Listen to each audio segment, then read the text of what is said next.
Social media ഇൻഫ്ലുവൻസറായ ഹെലന്റെ വിവാഹം കഴിഞ്ഞത് എല്ലാവരും അറിഞ്ഞു കാണുമല്ലോ. ഹെലനെ ഇഷ്ടപ്പെടുന്നവർ കാത്തിരിക്കുന്നതും ഹെലന്റെ ചെറുക്കന്റെ ഫോട്ടോസും അതുപോലെ അവരുടെ വിവാഹ വീഡിയോസും കാണുവാൻ വേണ്ടിയാണ്.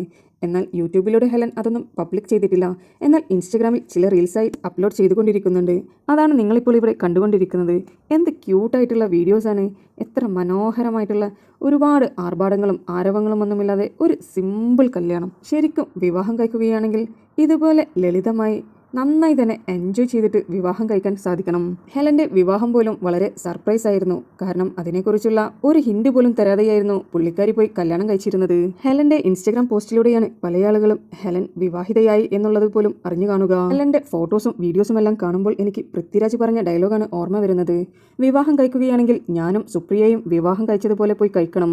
എന്റെയും സുപ്രിയയുടെ വീട്ടുകാരും വളരെ ക്ലോസ് സർക്കിളിലുള്ള ആളുകൾ മാത്രം അടങ്ങിയ വിവാഹമായിരുന്നു എന്റേത്. അത് ഇന്നും എൻ്റെയും സുപ്രിയയുടെയും മനസ്സിൽ മായാതെ നിൽക്കുന്നുണ്ട്. എന്നാൽ അതെല്ലാം കഴിഞ്ഞതിന് ശേഷം 10,000 പേർക്ക് ഒരു റിസപ്ഷൻ വെച്ചിട്ടുണ്ടായിരുന്നു. അതിലെ ഒരു മൊമെൻറ്റ്സും ഞങ്ങൾക്ക് ഓർമ്മയില്ല. എന്നാൽ ഞങ്ങളുടെ വിവാഹ ദിവസത്തിലെ എല്ലാ മൊമെൻറ്റ്സും ഞങ്ങൾ ഇപ്പോഴും ഓർക്കുന്നു.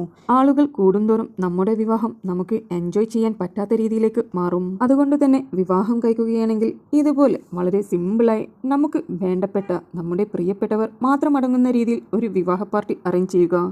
കൂടാതെ നാട്ടുകാർക്ക് ഭക്ഷണം വിളമ്പുവാൻ വേണ്ടി മറ്റൊരു ദിവസം റിസപ്ഷൻ പോലെ ചെയ്യുന്നതായിരിക്കും ഏറ്റവും നല്ല ബെസ്റ്റ് ഓപ്ഷൻ. എന്തായാലും നമ്മുടെ ഹെലന്റെ വിവാഹ വീഡിയോസും ഫോട്ടോസും എല്ലാം എനിക്ക് ഒത്തിരി ഇഷ്ടമായി. നിങ്ങൾക്ക് വീഡിയോസും ഫോട്ടോസും എല്ലാം ഇഷ്ടമായിട്ടുണ്ടെങ്കിൽ എൻ്റെ ചാനൽ സബ്സ്ക്രൈബ് ചെയ്ത് സപ്പോർട്ട് ചെയ്യുക.